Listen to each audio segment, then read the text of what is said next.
Hello and welcome to another Oh the Anthem podcast. This is Cory. And this is Rob. Good afternoon, everybody. Rob, how was your week? My week was horrible. No, I mean it was full of work, which is good in a way, but so heavy caseload coming into the summer. What happens generally in the law is that right after Christmas, people start filing for divorce and custody. It's just the way it is. And these cases take about 6 to 8 months generally, which means that now through July is my tax season, my busy season. Yeah, so like when it's all coming in. Trial, back to back to back. Now on top of that, now I'm also finishing up the book, which we've talked about a little bit, but I have a couple of different books that I'm writing. And I had a conversation with EP actually and Cherish, and I sent them both copies of the one that I just started. And I kind of was at this place where I was like, I don't even know what story I'm telling. I know I want to tell a story about this guy, and I have a conversation with both of them, and it clicks. And you know how that is, where sometimes when it clicks, you don't want it to go away.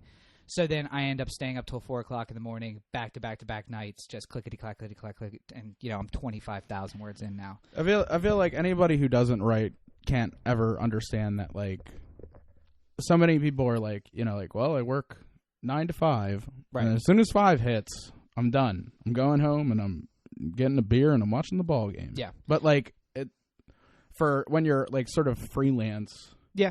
Like, sometimes you just get into a groove where you're writing all day and you don't know when that's going to happen again. Yeah, so you don't and if it's good, you just want to keep rolling with it. Right. Like, sleep be damned. Well, and I was going to say, on top of that, I do work a 9 to 5 job, if you want to call it that. It's more like an 8 till whenever I'm done job. Right. I leave from there and go to my second job, which is 2 to 3 hours per night. I try to hit the gym. I try to actually eat something, all good things. And then after all of that is done, that's when I sit down. And when I'm at work, I've started the habit of like, oh, that's good. And like scrolling things down, handwritten notes. So I was inspired, and I went from about 2,000 words to 25,000 words this week. I did a little bit of Cory editing where I wrote like 4 pages. And as soon as I was like, all right, done. All of that sucked. Delete all of it. Start over again. So I did that a couple of times. So that I probably would be up a little higher, but I did that. And then I got from my first book, the very first one I started back in November 2012. 18 months later, back from the final editor. And I know she listens. So Katrina, thank you so much for that. She's a teacher, and she gave me the last little bits of edits that needed to be done. So that's going out to the publisher this week. So that's a good thing. Nice. Yeah. So busy stuff. But yeah, how was your week? Good. I had casting today, right, which went very well. I'm very excited about the love letter, which is coming up.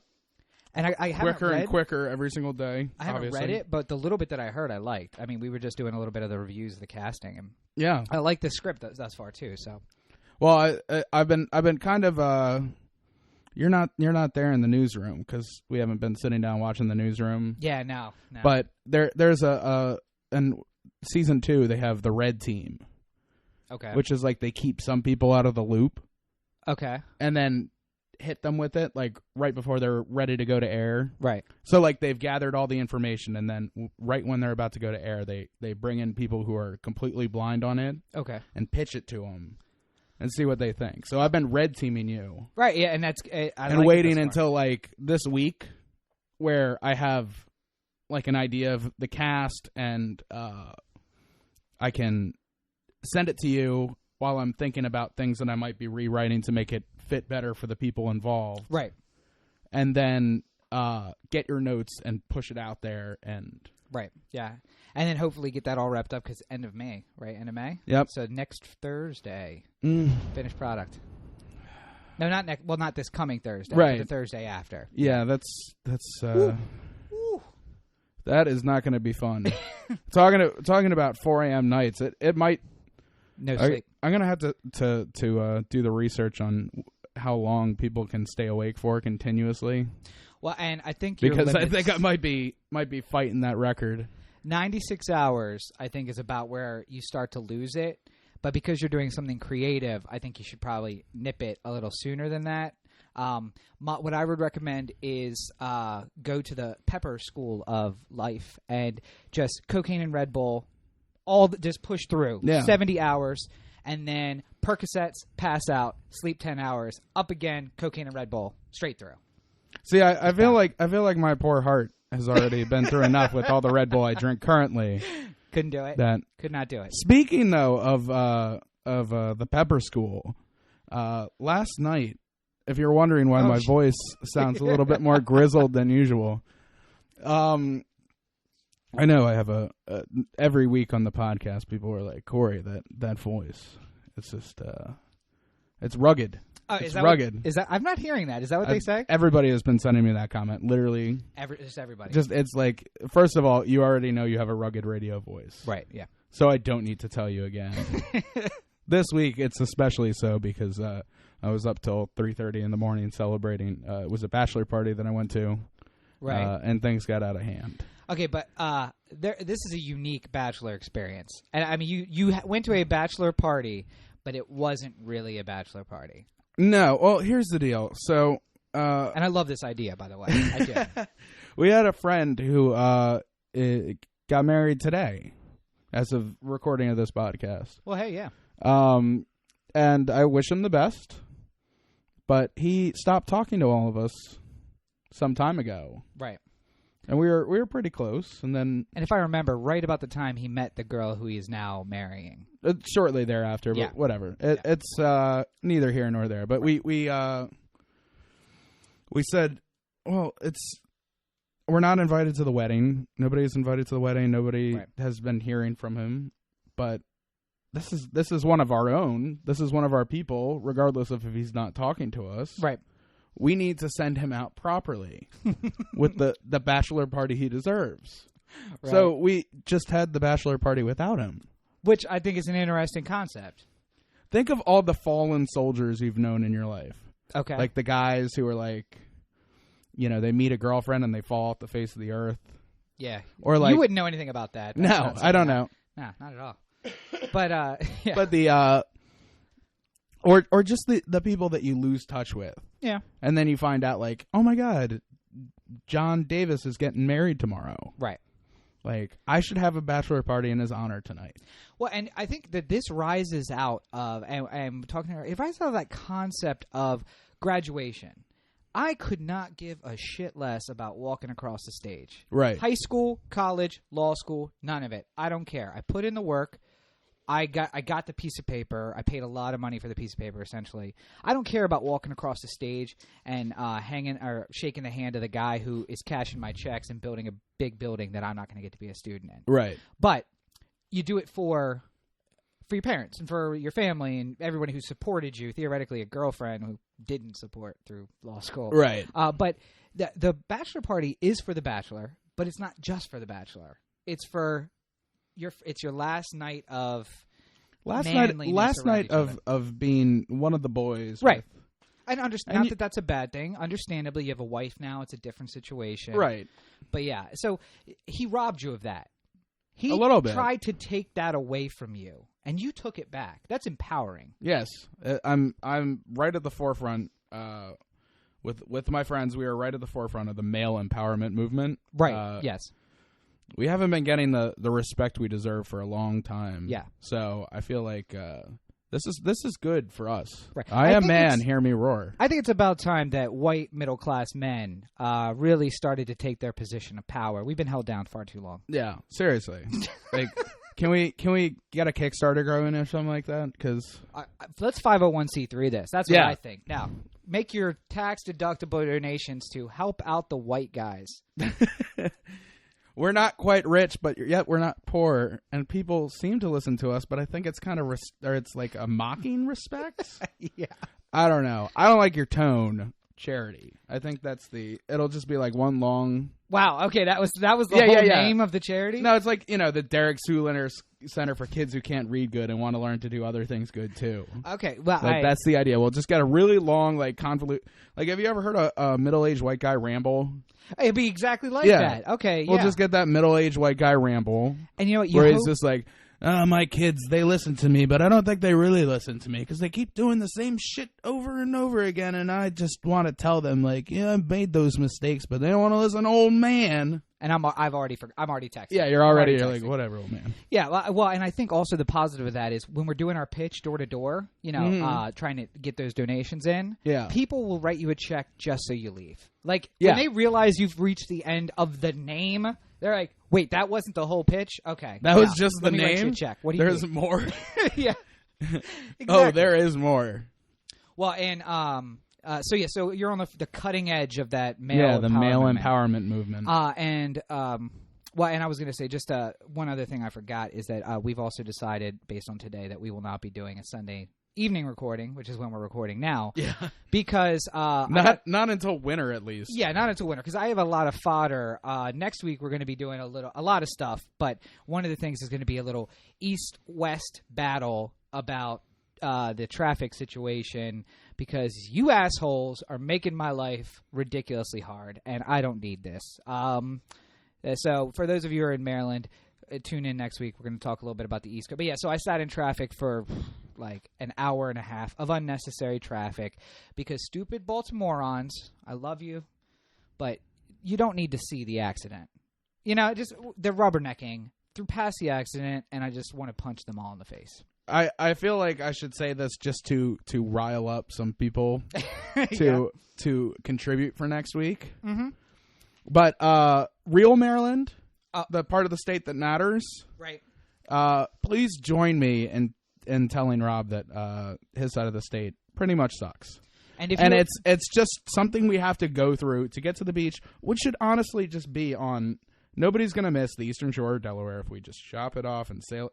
You remember the argument about like Los Angeles like floating off California and how everyone would be better? Right, yeah. Like that's what we should do. We should just get the Eastern Shore and Delaware and just like push them out towards Atlantis. You got beaches right at the Bay Bridge is a gorgeous beach, Sandy Point State Park. You got beaches up here in Baltimore County. You got beaches in Calvert County, beaches in Anne Arundel. Stay there. Stop coming to my beach. I want to make that poll. I'd be fine with that because I am getting pretty tired of that shit smell. Well, that's fine. Stay on this side. Yeah, if you want to, if you're real Marylanders, stay in real Maryland. Leave us to our own. We'll enjoy our beach. You enjoy your shitty little beaches. And it will make sure that when I come home on a Friday night or I want to go somewhere on a Sunday evening, that I don't have to sit in traffic for 9 hours because your side of the shore or your side of Maryland sucks so bad that every weekend, Thursday or Friday through Sunday, you feel the need to come enjoy my side of the bridge. All right. So everybody just get those thoughts flowing. Yeah. But remember, west is best, east is least. $90 tolls. Let's do it. Yes. All right. So today's episode, we haven't had a good old fashioned like catch up on some news. Oh, we didn't. No, and so a lot of good stuff happened this week. So I figured we'd just talk about what's in the news. All right. So number one, and I guess let's go through again. So what we're going to be talking about today. First up, we're going to be talking a little bit about the pop culture, and I hate to call it news. I hate to call it news. What we're going to talk about is Jay-Z and Solange Knowles. Obviously, that was big in the news this past week. I hate that I saw it on CNN. I hate that I saw it on MSNBC. And you know Fox. what else? It's not news. Just sidebar. You know what else I saw? What's that? Earlier this week on the news? Fucking more about the Malaysian airplane. Yeah, no, they still haven't. If you haven't found it yet, just fucking give up because nobody cares anymore. I mean, no, somebody cares, but I mean, like, I'm tired of like turning on CNN and seeing something about a Malaysian airline. Like, please, for the love of Christ, can we just move on with our lives? But honestly, can we just get Party of Five and George Hurley? Not George Hurley. Can we get the dude from Party of Five and Hurley? Get him on the case. Because that bitch is lost. All right, I don't know where it is, but it's not going to be found. But here's what that is news. That is news. People died. A plane crashed. That's news. Jay-Z and Solange is not news. Kardashians, you're not news. No, none of these things are news. It's entertainment. And sidebar, we can look to history to learn lessons about what's going to happen in the future. And about 2,000 years ago, there was a great civilization. And it had risen to the pinnacle the very pinnacle of world power. And then they started worrying about who was fucking who and what play was better than the other play and what party was going to be cool. And, oh, isn't that guy nice? What is he doing? And the whole damn thing fell apart. Let's not go down that path again. Can we not call that news, honestly? I don't care who's in rehab. I don't care who's got a new movie. I mean, I do, but it's got its place. It's got its place. It's not news. That's the kind of conversation I want to have with people rather than television. Yes.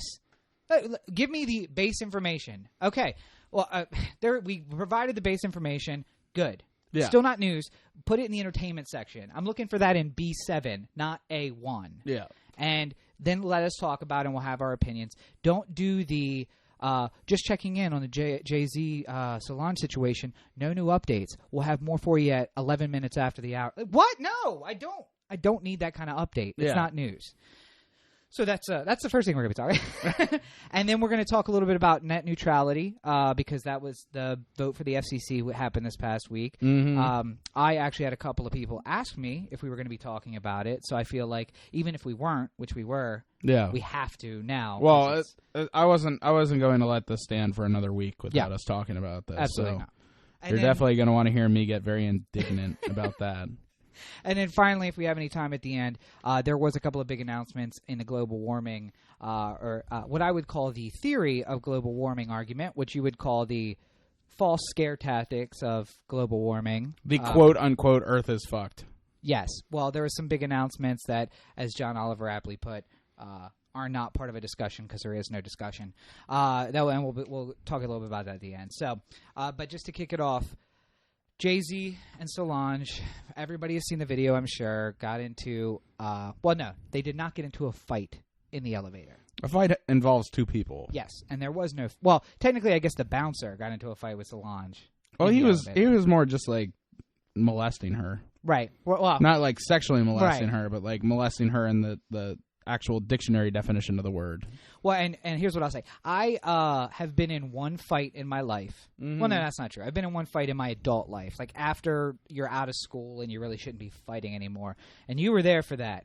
And in that situation, he was Solange. That was a good one. He was Solange. I was Jay-Z. And you were the bouncer. I was Bay. Although I guess maybe I was Solange. Maybe I was Solange in that, but I wasn't the aggressor. But you were holding me and allowing him to punch me in the face. So that's why I consider you the bouncer in that situation. Yeah, I guess I am. Yeah. So you're the bouncer, and I guess he was Jay-Z and I was Solange. But so it wasn't a fight, though. No. It was not a fight. Everybody, I'm sure, has seen the video. If not, can we put a link? We'll put a link to one of them. So the thing that angered me about it, and I love entertainment, and I'm happy to talk about entertainment for entertainment's sake. But the thing that angered me about this was that when I first saw the news, it wasn't so much, Jay-Z and Solange have an altercation in an elevator. That's what happened. Yeah. And that would have been the news clip. What I heard was, good for Jay-Z for not fighting back when Solange assaulted him. And I just, that alone just blows out the frontal cortex of my brain. Because again, I'm not a misogynist or anything, but when it comes down to it, I'm all about equality, and equality is great. But that very statement shows me that equality is not where we are, and it's certainly not really where we're heading. And when it wasn't Gloria Steinem, I'm not sure if she's alive. Gloria Allred? Maybe Allred. Is that who it is? Yeah. The lawyer who's always rubbing her nose in issues dealing with women? Yes, her. And I feel like we should play a game one episode where we just are like, 20 minutes of alive or dead. And we take a guess and we figure it out. Because I don't know if she was big in the 70s, so I'm guessing she's still kicking. But so she gets on TV and she like applauds Jay-Z for not hitting her back. And I'm like, you are one of the leading voices in the feminist movement. And you don't stand up there and say, shame on you for fighting somebody. And if not that, then to say, to all of those who are saying good for Jay-Z, maybe he should have hit her. Like, I'm going to say it. Maybe he should have hit her back. Yeah. And if everything is equal, and this is the discussion you and I had, if two guys get into a fight, it is what it is. Yeah, it's just two guys fought. Right. Two girls get into a fight. A crowd of guys is going to come around them. But otherwise, it's the same deal. Yeah, two girls fought. Right. That's the headline. But if Jay-Z punches Solange right in the 5 head, then all of a sudden the story is Jay-Z woman beater. Like, well, it happened to Ray Rice earlier this year. You see, but here's the thing that I feel like this is the one part that makes this part of the conversation difficult to have. Is there's so much mystery about what led to what we know. Well, no, and that so all we know is that Solange went crazy and was trying to kick Jay-Z. But we don't know what that was about. We don't know if Jay-Z was like, flirting with some chick, or if we don't know if he hit Bay or what. Who cares? Nobody should care. But I'm saying, like, that's an important, like. No, because listen, if he had knocked the shit out of her on that elevator, we wouldn't care what led up to that. It would have been demonizing, losing advertisers, losing supporters. His career would have been sunk, well, for the most part. Yeah. But because it's the other way around, we automatically, and I mean, I think that's my point, we automatically are like, well, wait, let's take a second. What is it that led up to that happening? Hold on. You know what it could have been? Like, it's when you get a drunk chick, yeah, and she goes crazy. Sometimes you just got to let her fight herself out. It's kind of like the line from King of the Hill, mm-hmm. where Hank's like talking about women on their periods. And he's just like, women during that time of the month are like tire fires. Sometimes you just got to sit back with a beer and watch it burn. Putting it out only makes it worse. Like, well, I mean, trying to solve it only makes it worse. You just got to sit there and watch it burn. That aside, I mean, I think these two examples are apt. Ray Rice gets on the elevator with his wife, who is highly intoxicated. Something happens which we don't see because there was no video from inside the elevator. He then is seen carrying her off the elevator, and the automatic response is, "Shame on you. Let's arrest you." Woman beater, domestic violence, blah, blah, blah, blah, blah. We have no idea what happened inside that elevator. She could have pulled a Solange, fell, hit her head, and he was just taking her off the elevator. We don't know. Well, she did get uppercutted in the jaw. Well, we don't now. But what I'm saying is the initial reaction, and not that I don't want it to seem like I'm defending domestic violence or Ray Rice at all. My point is the initial reaction was, shame on you, Ray Rice. Shame on you. Right. And later it turns out we were right. But that we didn't know that at the beginning. Well, if Ray Rice uppercut Joe Flacco in the throat, right, then we're having a very different conversation than when he does it to his fiancée. Right. No. Because the conversation we're having about it, if it's Joe Flacco, is like, what is this going to do to the team chemistry? Like, it doesn't even matter that Joe Flacco was the person who got punched. It's just that punching his fiance is Ray Rice is the worst person in the history of the world. Punching a man, what's the ancillary impact? That's what men do. They fight each other. But if Ray Rice's fiance punched Joe Flacco's wife in the throat, we'd just be like, all right, well, those two bitches don't like each other. And probably, how's that going to affect the team chemistry? Because are these two going to be able to work can't have together? these two close to each other anymore because their wives hate each other. But again, Ray Rice is seen carrying his wife off the elevator, or his fiance off the elevator, and we crucify. I think they're married now. Well, they probably are. They were fiance at the time. Well, that way she can't testify against him. That's how that works. Oh. Yeah, she can't be forced to testify against him. A little bit of legal knowledge for you all out there. Yeah, so if you beat your wife, get married to her immediately. Well, you only get to use that once. You only get to use the I'm married and I don't want to testify excuse once. So make it count. Just kidding. I'm just kidding. Make it count. Just kidding. So, but no, so he immediately gets crucified before we figure out what happens. And on the other side of it, there's no crucifixion. There's no... Immediately the first question is, well, we don't know what Jay-Z did. And doing my research, I mean, I'm very involved with domestic violence groups around here. I do a lot of defense for both men and women for domestic violence, trying to get them out of the situation. I've become very educated on the cycle of violence, everything. Domestic violence is a huge problem, but it is not a male-on-female problem only. Yeah. In fact, in my research, I found this week that 40% of domestic violence cases are the wife or the girlfriend or the woman on a man. Mm-hmm. And that's actually, I think it's 40% of the heterosexual cases. I think they keep out the homosexual cases just to keep them separate. But yeah, so just to keep the numbers more right, because you don't want to say, oh, look at all these men beating their spouses, and then 50% of the couples are both of the parties are men. So that doesn't really help the statistics the way they want to work it. But the fact that we're separating it, like me and Aaron have long been having the conversation about Michael Sam about like when it will no longer be news that somebody's gay. Yeah. Like, I have never, ever in my life that I can think of said, like, oh, I don't know, she's a woman. I don't know if I want her to handle this. Oh, I have. Okay, well, I don't give a shit. I don't give a shit if you're a woman. I don't give a shit if you're gay. I don't give a shit if you're black, purple, whatever. If I feel like you can do something, then you should be able to do it. And I don't really care, like, I'm going to give you a shot, but if you can't handle it, then you can't handle it. And it doesn't matter what the parameters of who you are is. You can't handle it. And I was joking. I would agree 100% with that. That I think that we need to get to the point where it doesn't matter. All of these ancillary factors, race and gender and everything else shouldn't really matter. But we don't get to that by having the discussion that we had after this. We don't get to that discussion by saying, you know what? And again, if it was the other way around, and I came out and said, "Well, wait, let's figure out what Solange did. Maybe she deserved to get knocked around a little bit." Oh, I'd get crucified for just saying that, for suggesting that was a thing.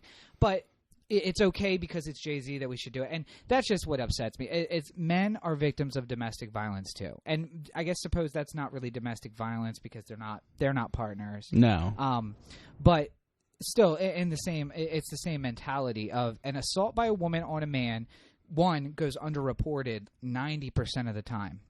Because men in our society are not supposed to care. And oh God, yeah, I'm having flashbacks to my own relationships. But it's like it's when a girl hits you, you're supposed to just take it. Yeah. Because she can't really do any damage. And to be fair, again, we've talked about the kind of women I date. They're generally on the small side, and to truth be told, it doesn't really hurt. Like, it stings, but then you're just like, Now, if I was to give her a proportional amount of force, meaning she hits me as hard as she can, and it stings for a little while, and then I turn around and hit her as hard as I can, I will do disproportionate damage. Yeah, hospital. Right. So, and I haven't. Just so that's clear. But I mean, I think that's a point that is, I think that's part of the argument that people make. Like, Jay-Z shouldn't hit Solange because if Jay-Z, just unleashes on her and punches her in the face, she could be in a coma for the rest of her life. Right, but not that I think Jay-Z could hit that hard, but you don't know, Yeah, he stabbed a dude once. A man is capable of this feat of strength, according to everybody. Right. Yeah. So, like, a woman is weak and a man is strong. Like, that's the way that we want to do it. If I was fucking dating Ronda Rousey, she'd knock my ass out 1,000,000 times more than I'd knock her out. Yeah. Like, if we were in scuffles all the time. But here's the thing. If you called the police to the house and all they hear is the 911 dispatcher say, domestic with your address, they immediately drag you outside and try to ask you what's going on. And she is going to get the benefit of the doubt every single time. And I guess my whole point about this is I believe that we should have equality in everything. We should have a society that's based on equality. And it is disingenuous for people to make that argument and then after the fact have the talk that we had after this event.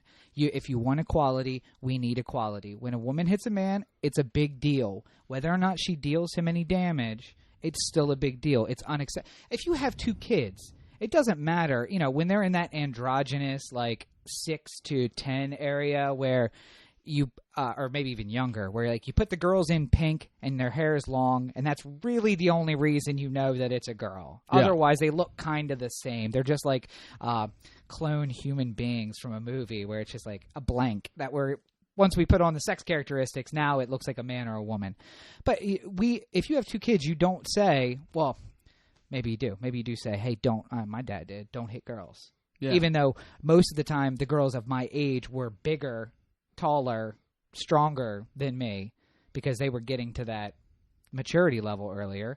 But still, I was the one who wasn't supposed to. And a good life, I mean, I don't want to discount good life lesson because then 5-10 years later. How about not hit anybody? Right, and that's my point. Like, why is that not the message that we send? Unacceptable. I got punched in the face once, and I could have very easily engaged in a fight at that moment. But I felt that it would be better off for me, especially because it happened like right in the middle of class in school grounds. Right.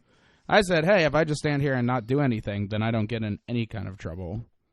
And there's not even a shot of me getting in trouble. Right. And that guy gets in all the trouble. Right. So that's why I did that. What good comes of me punching him back? Only pride, which really, if you start a fight in school, my remembrances of school were like, you start a fight in school because you want it to get broken up. You want to be the one who hits first, but you don't want to get into that, not to the death, but till one of us can't stand up kind of fight in it. If you do it outside of school, it's a brawl, and you're just like, everything you got. Right. But the fight in school is let me hit you first. You have to decide whether or not you're going to hit me back based on what people are going to say later about you. But in the end, I know that if I hit you, it's going to get broken up, and I'm not going to have to actually fight it out. I just don't, like... If we want equality, it should be equal for all. Absolutely. But beyond that, the more important lesson is, how about we stop fighting each other? Like, I guess that's the thing that, rather than I'm going to just give you a little music. I will remember you. Will you? It's like, I know what it is. So, you remember the argument they had against hate crimes? Well, which one? There's been a long-going argument about hate crimes where if it's any... if that's the motivation at all. No, not even the motivation. Just white kid stabs a black kid. Automatic hate crime. Yeah. Like, it's not just, somebody stabs somebody else. Right. But it's a hate crime, and now it carries more of a punishment. Right. But shouldn't every violent crime of that, anytime anybody stabs anybody, shouldn't it be a hate crime? Well, if it's two black guys stabbing each other, shouldn't it be a hate crime? If it's two women stabbing each other, shouldn't it be a hate crime? Because everybody, it's driven from hate. It's the same sort of, like, if we want this to be, we can't take these titles seriously, just like we can't take domestic violence. Domestic violence is a serious problem, but it isn't a singular problem, and we shouldn't stop treating one side like it's getting the bum rap of the deal. No, and I'll agree with that. I do disagree with you on the hate crime thing, only in so much as I think that it should be the same punishment for everybody, but we shouldn't call it a hate crime. Because we still need that little extra that says that if I did it because you are different. If it's clear from go that it's because of something, then all you're doing to me is eliminating the years up front where you might be paroled. Okay, well, but that's what in reality though, that's what it does, because when you get the hate crime addendum, it adds, let's say, I think in Maryland it's generally 10 years to your sentence, which means you don't get paroled at the time you would have. You get paroled 10 years later. Yeah. So all it is making sure is you basically serve the entire sentence that you would have served without good time. So I mean, and that's why I don't want to say I like it, but that's why it's necessary. That's fine though, but I bet if we asked people, walked up on the street and took a straw poll, and said that stabbing somebody carries the usual penalty of 15 years. Yeah. What happens if a white guy stabs a black guy? What's the hate crime? Where's that bump it up? Right. And I bet people would just say, rather than saying oh, well, they just don't get paroled. Right. They do the same 15, but they don't get paroled early. or don't have a chance for parole, right, they're going to say like, oh, that guy gets 25 or that guy gets... Well, and that's true, though. He does get 25, but it really just assures that he serves the years whole that 15. he should have served in the beginning. Yeah, based on the first one. And here's again, my only objection is that we overuse it. It is used when it's just one person on someone who's different. Now, white guy stabs, or let's use a different example. White guy runs down a black guy in a car. That is vehicular manslaughter, probably second-degree murder, maybe first-degree murder, depending on how much planning went into it. And I think that should be handled accordingly. Now, white guy with an SS tattoo on his neck and wearing a big black swastika on his chest in a truck that has a Confederate flag. What up, Edward Norton? Yeah. That has like a big Confederate flag or something on his truck, who runs him over while screaming some sort of racial epithet about how he's going to kill all of you. That's a hate crime. Yeah. You are clearly you're making it clear that you chose your victim based on a difference between the two of you. And I'm okay with applying the hate crime stat there. But again, just when it's a general because we're different, that it makes it a hate crime, I don't think that's the case. And that's what offends me about it is it's too enveloping. You bring too many people in. I mean, sometimes it's just that I don't like that guy, and I killed that guy. I don't care what the color of his skin is. I don't like him. Maybe this is the middle class white guy in me speaking, but I think everyone should just be charged the same, and let's just drop the if a wife hits a husband, it should be treated the same as if a husband hits a wife. What shouldn't be treated the same are crimes of passion. Mm-hmm. If I'm sitting here cleaning my gun and it goes off and shoots Rob in the neck, I hope that I'm not getting attempt murder for that. No, it'd be reckless endangerment. Yeah, but I'm saying, like, I don't want attempt murder for that. Right. Where I might get that if I was a woman and we were dating. Yeah, something like that. Yeah. Like, well, and there's the argument that that's not like... It's building the assumption that, everyone should just be charged the same. I agree with that. I agree with that 100%. They should all be charged. It's crimes of passion that are the... If you rape somebody, then you should burn for that. No, and we could do a whole series on this, but when you say burn, you mean like a death penalty for rape? No, not. Because I disagree with that because that's a worst of the worst. If you rape 19 school children, yes. If you rape one girl who was too drunk to drive home and you put her in the backseat of your car and had your way with her, yeah. Like, I want you to spend a lot of years in jail. Mm-hmm. I want you to seriously be punished for that crime. Right. But there are differences between those two. Well, and it's a broader topic, but Louisiana is the only state that allows the death penalty for rape, and it's only rape of a child under 14 because it's considered such a heinous crime that it's deserving of the death penalty. Yeah. And the problem that they have in Louisiana, well, one is that the Supreme Court keeps telling them you can't do that, and they keep doing it anyway, so it doesn't matter. But the problem is that and why I fight against a couple of states that are, southern states generally, Midwestern states are trying to make the death penalty apply. Places that actually kill people, not like Maryland where we don't even have the death penalty anymore. But places that actually kill people. But still have people on death row. Oh, we do. And and I like that because they'll spend their whole life on death row. There's no chance of them getting out. I like the idea of being convicted of death and then just not having the facilities to carry it out. So, because they're in very strict confinement and it's 23 hours a day inside. But nonetheless, I actively fight against states that try to make rape a death penalty offense because it leaves no incentive for the person to leave a witness. Why? If my intention is rape as power, which is typically what it is, it's not so much sex, it's about power.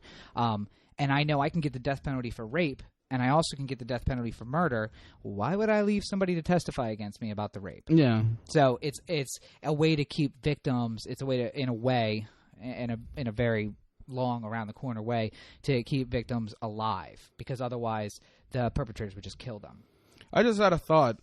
Maybe we should get back to Jay-Z and Solange. Yeah, we have wandered. And not death penalty for raping 14-year-olds in Louisiana. I think that we wandered because we've kind of covered the ground that we can. But I think on the issue of equality, net neutrality, which is a type of equality, is another issue that came up this week. Yeah. I would like to make a quick point.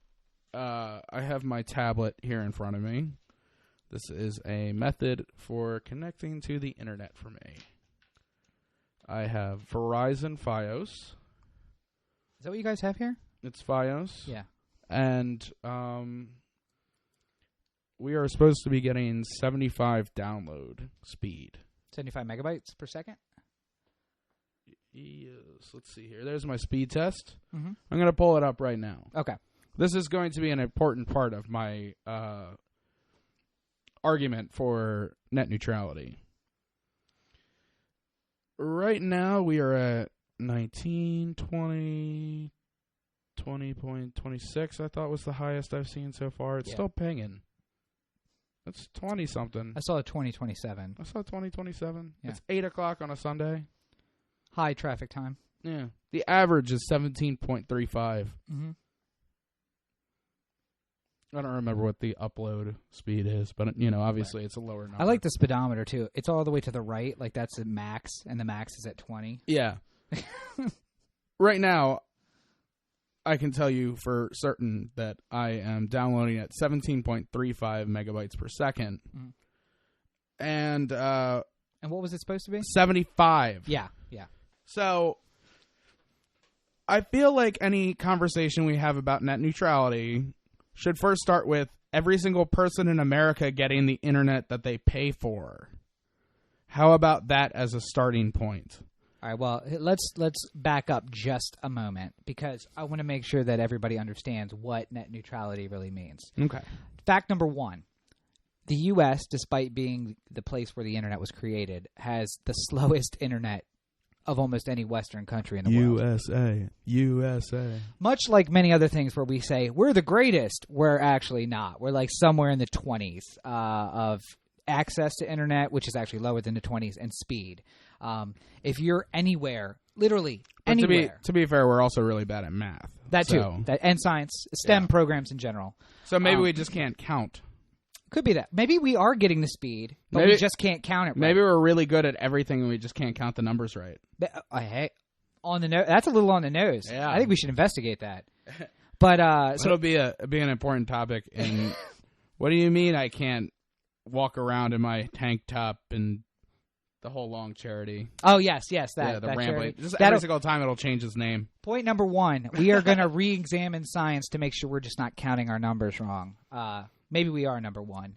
But if you go anywhere around South Korea, anywhere in the country, you generally have download speeds of 100 megabytes per second.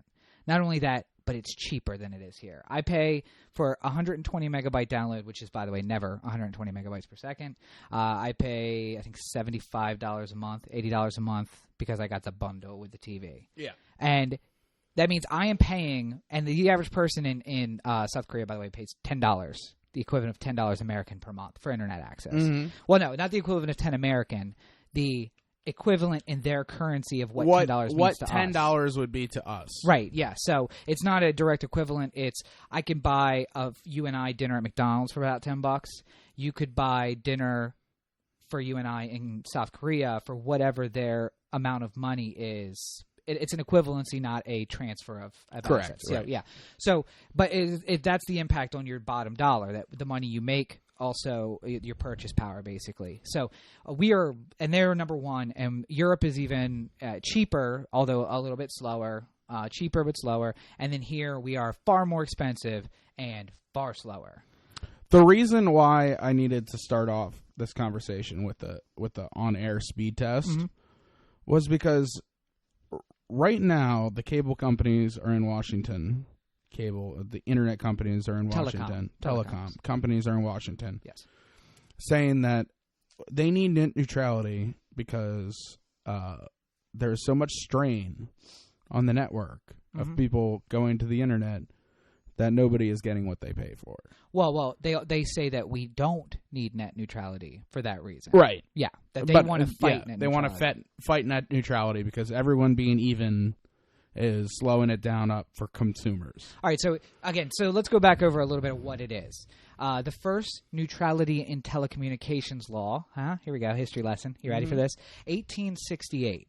It involved a bill. They were way ahead of the internet. It involved a bill in Congress that addressed sending wires or telegrams from Atlantic states to Pacific states. And what they said is every company must send telegrams in order that they are received onward. Because then you couldn't send a message from D.C. to San Francisco. You send it from D.C. to Ohio, and then Ohio to Michigan, and Michigan to Missouri, and Missouri to Texas, and however it got all the way over there. Right. So whoever you were, wherever you were, when you receive these messages, you have to then send them back to the next person in line to get them where they're going in the order you receive them. And that created the concept of what we call common carriers. That's if everybody's using it in a common way, and there was a monopoly, obviously by the Maroney Company, because Maroney invented the wireless, and then Maroney actually became Western Union, which became the telegram. When you say Western Union, now we think about money, but it used to be telegrams. And you can actually still send telegrams, by the way. Western Union. Really? Yeah, no, you can do it. That's rad. So, anyway, so at that point we developed the concept of common carriers, and that went all the way out when we started doing radio. Radio as a communications device, not so much anymore, because now it's a media. It goes to not to the FCC, it goes to the FCC. Yeah. Yes. So I guess it's still in the FCC, but a different department, like standard and practices rather than communication. So anyway, telephone and now the internet. The internet falls under the same FCC guidelines as telephones because it started out being on telephone lines. And now they're saying, well, that's another fight that they tried in the early 2000s was saying, well, we're not telephone companies. You have no authority to give us guidelines at all. So then Congress said, for the immediate future and all future that we know is going to happen at this point, internet providers will be treated as telecommunications companies, so that they screw themselves when they try to do that. But we have this concept of common carriers, and that means everyone is absolutely equal, and you must be treated equal. Now, in the modern world, that means that when data packets are sent through the whatever lines of communication you have, they must be sent on in the order that they're received. So if you think of it like just basically like a highway, you have all of these feeder roads that go up and into a major highway. They then travel some distance at the major highway and then branch back down and go back and forth, millions of times per second when you're like streaming a video. So right now, no matter who you are, no matter what website you're going to, no matter what website you are sending information back, everything's done at the same rate, and that is neutrality. And in 2003, I think his name is Timothy Wu, a Columbia law professor, coined the term net neutrality, which meant that it's treated the same way that those telegrams were first treated. And except for the government was the exception then, and the government's the exception now, because in a case of a national emergency, they can actually shut down the internet and use it solely for communications amongst government employees and things. But other than that, everybody's treated equally. Now, non-neutrality is something that we hear about, and they don't call it that, but in countries like Iran and Jordan and China, where the country either limits access to certain websites or blocks some content completely. Right now, other than things that are in the deep web, which are of bad taste and mostly illegal, you can access anything that you want.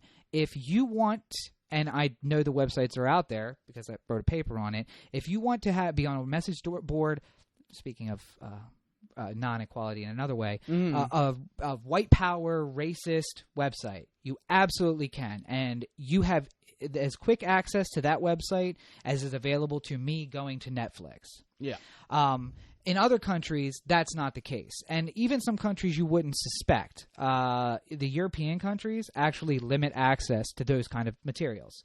And they have a history of problems with the white power movement. I can understand why the racist and fascist movements are limited. But wait a minute. There was a problem with white power in Europe? Yeah, I don't know if you know. There was like this thing that happened. WW2. Yeah. News to me. Yeah, so they limit the access to that. Countries like China limit access to a lot of Western stuff, like Google and Yahoo. Yeah. People who don't turn information over to them, that's really who they limit access to. And then countries like Iran limit access to...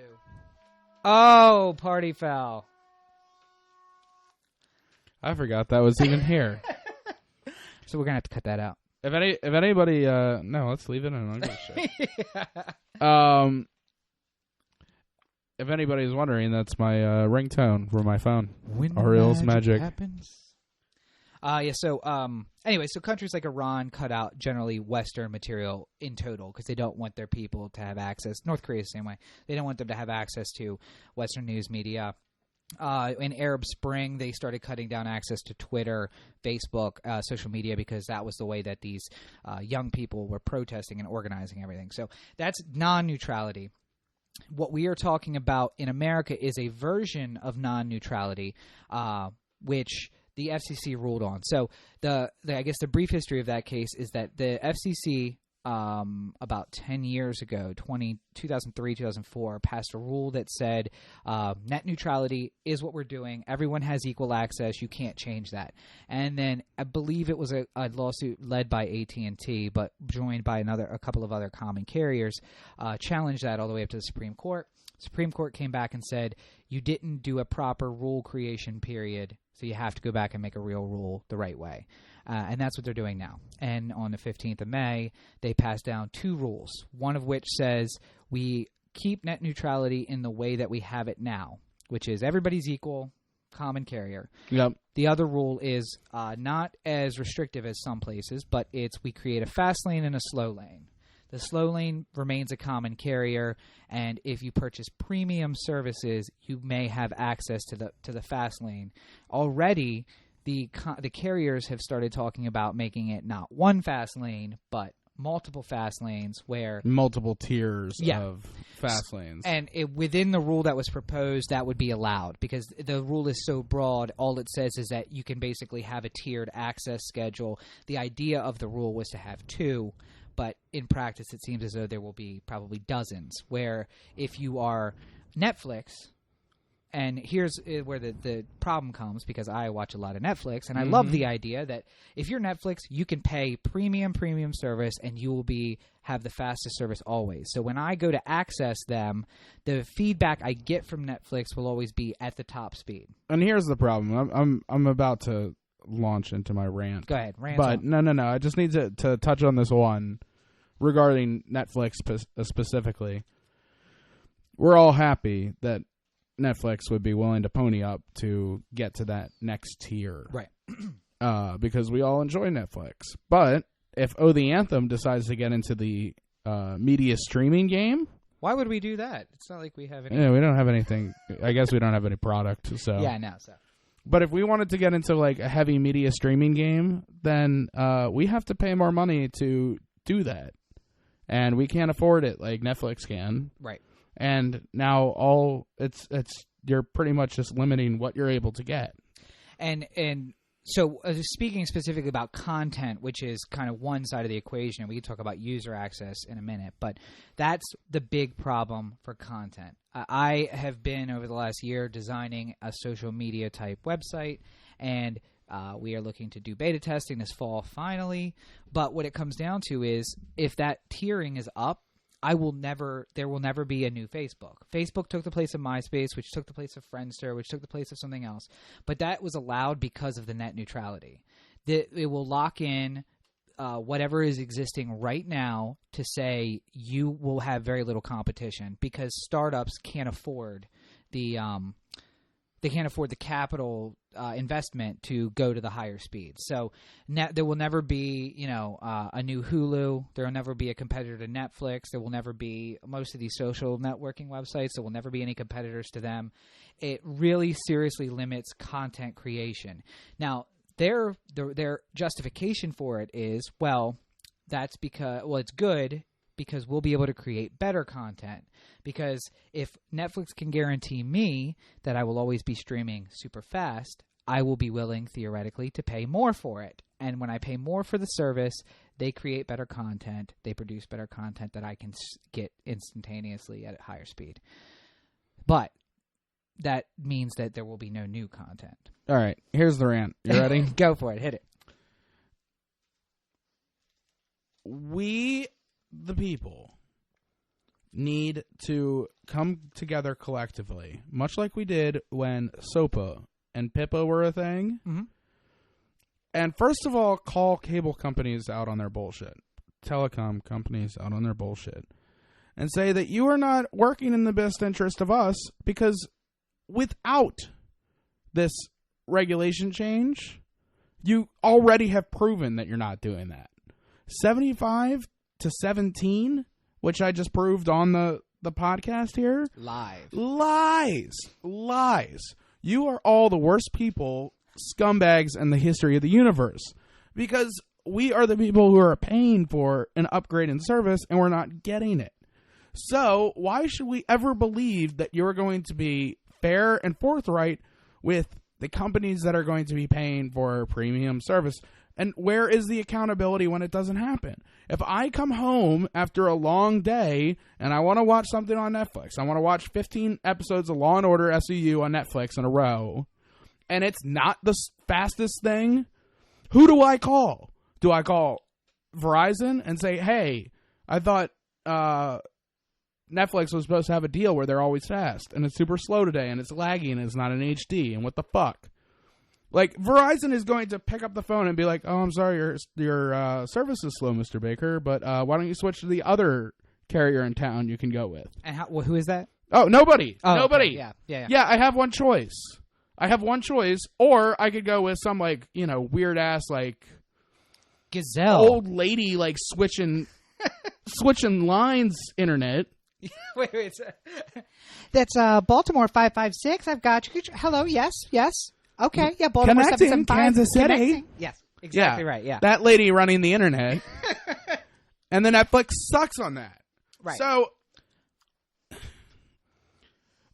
cable companies have for as long as, and I'm just going to keep saying cable because I don't even give a fuck anymore. Cable companies, for as long as they've been around, have had a long and sordid history of not giving a shit about you, the consumer, because they don't have to. Nope. What they have is an oligopoly, which is basically nobody has a monopoly. It's not like Comcast is the only game in town everywhere, but Comcast is the only game in town in an area, and Verizon's the only game in town in an area, and Cox and Time Warner and so on and so forth. And they all just price accordingly so that you think that's what the price is. But it's not. That's not what internet costs. No, not and there are arguments about generally and they are I'm not down to 17 instead of 75 right now because everybody is on the internet all at the same time, causing it to slow up. That's not why it's happening. It's happening because every single month, and I'm not saying this in an accusatory manner like Verizon is doing this, but they're basically doing this.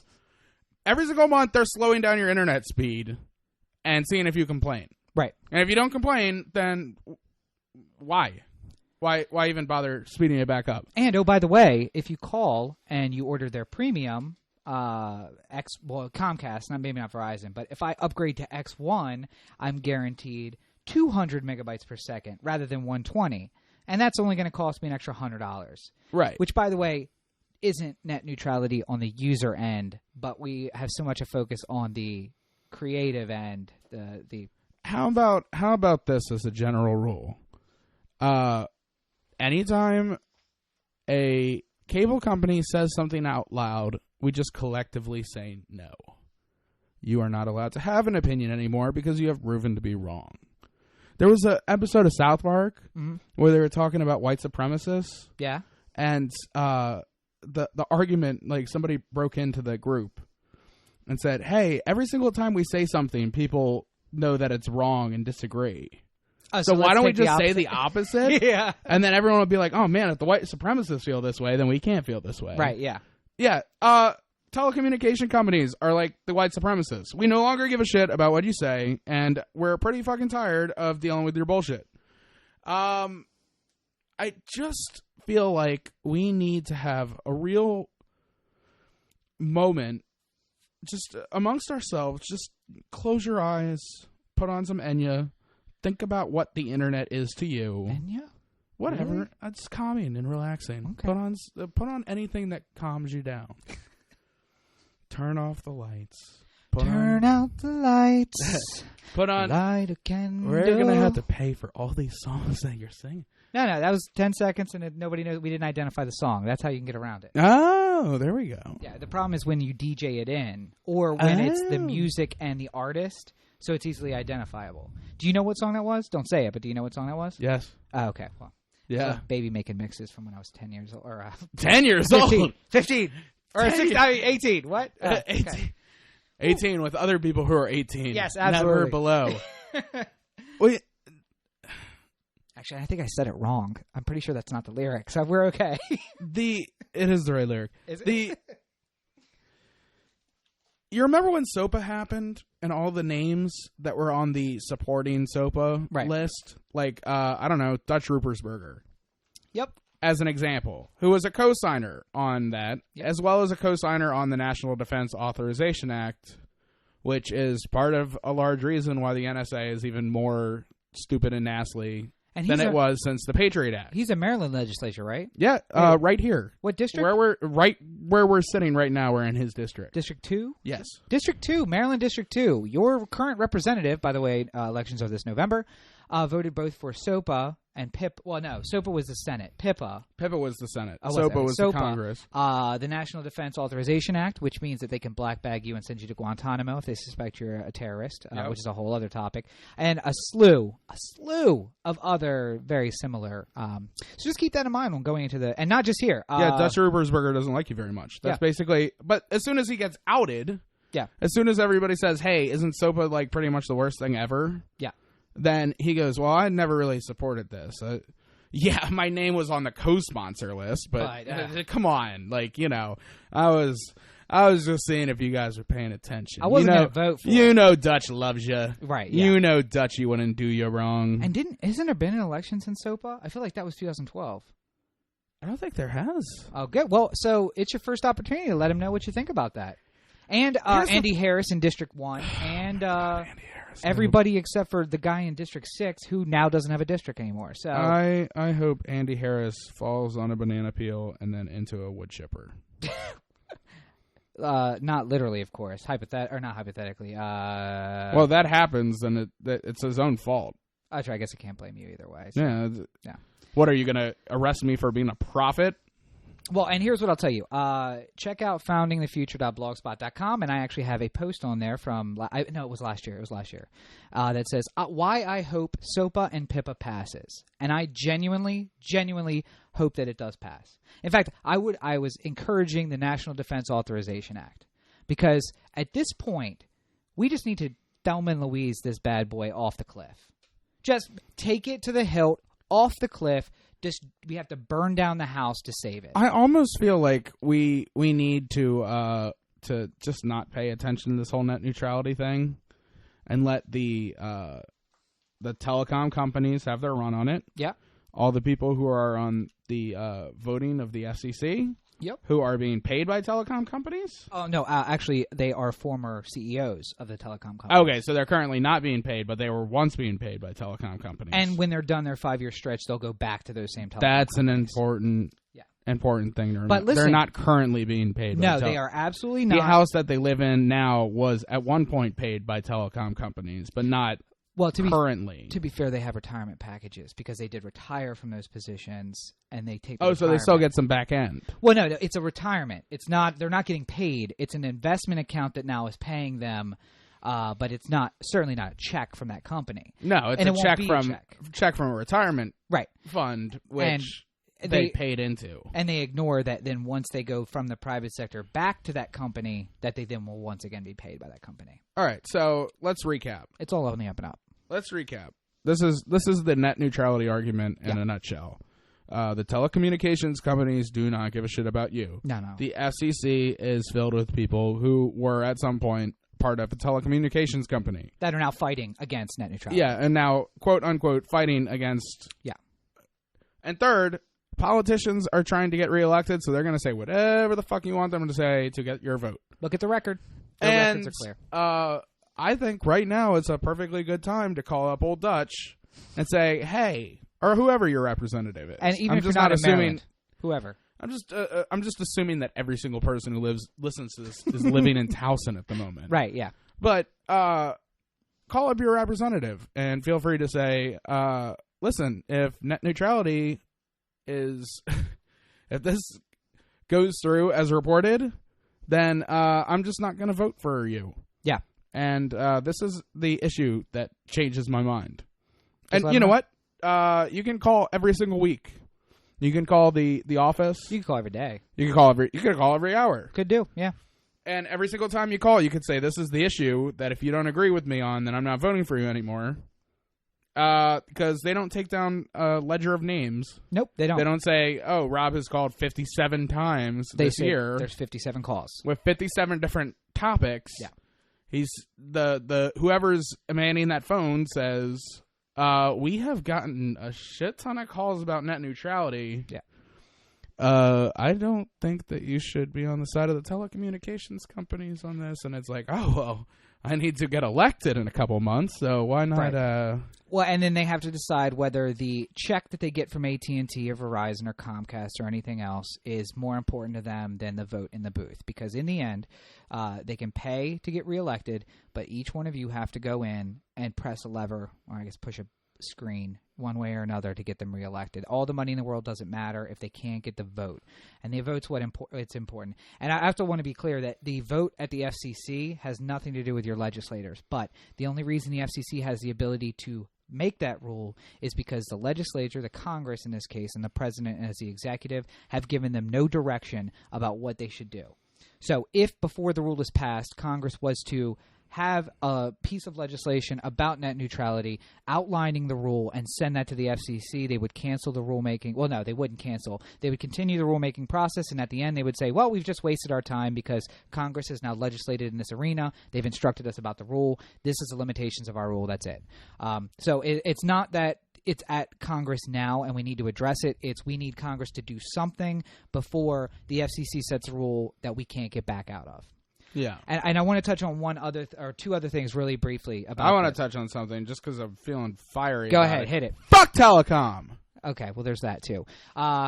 The other thing that as far as content side you have to worry about is that if net neutrality becomes a non-issue and there in fact is a tiered system, if you have Comcast, which is owned by or owns NBC Universal, and let's say you really enjoy, we talked about this right before we started. Yeah. I enjoy the Nerdist podcast. Nerdist is owned upwards by Legendary Pictures at the top. And then what a lot of people don't know is that Legendary Pictures has Viacom, I believe it's Viacom, as the major investor in Legendary Pictures. So Viacom, which is CBS, by the way, if you go up the pyramid and then back down the other side, CBS is my content that I want to have is owned eventually by CBS. And Comcast, which is how I get to the internet, is owned by or owns NBC. So maybe if this war broke out between, by the way, just for those of you who don't know, there are 7 companies which control everything that you see, except for on the internet, theoretically. But everything you see on TV is produced by one of 7 companies. In the U.S., the big ones are Viacom, which is CBS, Comcast, which is NBC, Fox, which is Fox, obviously. News Corp, which is Fox, but we don't really talk about News Corp. Right. ABC, Disney, which is the 4th one. Yeah. I feel like there's a 5th one here, but Warner Brothers UPN-CW network is owned. Warner Brothers is owned by who? Now that escapes me. I want to say it's the one of the German company, but nonetheless. So then there are 2 overseas. Doesn't Hearst own one too? No, Hearst is now owned by that same German company. Oh. So 7 companies control everything you see except for on the internet. They also, by the way, control your access to the internet. So if I want to listen to Nerdist, which happens to be a Viacom product, and Comcast decides at this moment that, you know what? we're done providing you equal and easy access to CBS products, so we are going to cut that off. Enjoy our great NBC programming. We have an NBC podcast, which is kind of like Nerdist, and you'll enjoy it. That you're going to like a lot more, and it will always work. It'll be fast. It'll be super fast, and it'll come right to your thing. And Chris Hardwick won't be involved. Right. So yeah, I know you didn't. You don't listen to it because you like him. So enjoy this new one. Yeah. This new thing. Enjoy your taco, everybody. So that's one issue. That the possibility once this is not net neutrality doesn't exist anymore is that you won't be able to get access to content. Forget about third-party content, which is the bastion of the internet. That you or I can produce this podcast and have people listen to it, and we wouldn't be able to buy the faster streaming, so that it would stream like shit. Forget that. The other side of it is the user end, which means that if I pay more money, I can also put my content going towards the producer in the fast lane. Not only will I get content back from them in the fast lane, but I will go to them in the fast lane. So if you are poor, specifically, let's say very low SES socioeconomic status, if you live on Rodeo above Hollywood Boulevard, and you can afford to pay $300 per month for internet, you get the best internet money can buy. If you live on Rodeo, which is below Hollywood Boulevard, and you can't afford to pay anything for internet, and you get it through a government subsidy program, then you get the worst internet possible. So, and this is going to be my little rant, because this is the thing that pisses me off more than anything else. They are turning us into a divided society. I grew up middle class. The middle class doesn't exist anymore. There are the haves and there are the have-nots. And their goal is to drive the have-nots down farther and farther and build themselves up more and more. The rich get richer, the poor gets poor. It's an idiom, but it's absolutely 100% true. They want to have poor kids have worse access to the internet because that's the great equalizer. And if you can take out the great equalizer, they can keep you working crappy jobs, being dependent on government subsidies, and keep you in your place. And they will continue to make money on you, and you will have nothing to say about it. The only way that our children have a chance of creating an equal format for this country in the future, one that isn't based loosely on the future tense of 1984, is that everyone has access. The internet has granted us the ability that a kid in the worst school in Baltimore, which is probably the worst school in the nation, can have access to the same very information. real possibility. Yeah.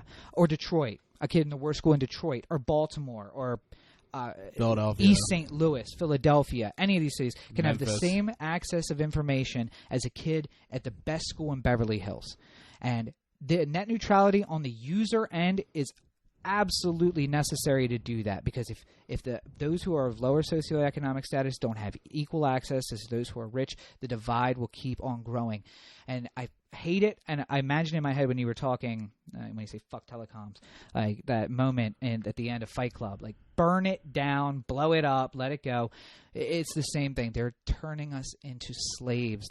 All we are is a unit of measure of what can we produce on one side and what can we consume on the other side, and this is just going to make the problem that much worse. It just dawned on me.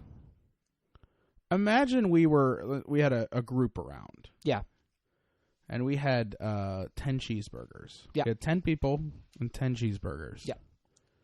How would be the easiest way to figure out what happens? One per person. Everybody gets a cheeseburger? Yeah, that's even.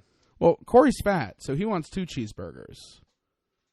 Well, why does Corey deserve 2 cheeseburgers? Well, he'll pay for the 2 cheeseburgers. He'll pitch in for 2 cheeseburgers. Yeah, but that's not going to leave enough for everybody else. Rob doesn't really need a cheeseburger. Well, no, but Rob wants a cheeseburger. He's hungry. All right, well then Rob pay for a cheeseburger of somebody else's. Oh, you don't. The poor kid over there in the corner can't even afford his cheeseburger. Yeah, but he's the one who needs it most because he hasn't eaten. You ate earlier. Like, you ate literally before we sat down at this table. You were munching. Yeah. But he hasn't eaten in days. He's the one who needs... He should have, too, because he really needs it. No, but I want to. Yeah, but it's about equality. We need to make sure that he's stepping up. I'm sure if we sit here for long enough while our cheeseburgers get cold, then we can come up with a really fair plan that involves me having 2 cheeseburgers. We just have to sit here and debate it for a long enough period of time. And then eventually I'll have 2 cheeseburgers and you'll have 2 cheeseburgers and everyone else can go fuck themselves. Well, okay, and perhaps that is absolutely true, and that's basically what we're talking about. And that happened about 215 years ago, and the answer to that equation was that the poor kid in the corner, the 1% or the 10%, well, let's say the two poorest kids in the corner. Yeah. What they do is they cut your head off, and then they cut my head off, and everybody else stays quiet, and then they split up the cheeseburgers. Yeah, and I think that that's probably a better solution to that equation. Regardless of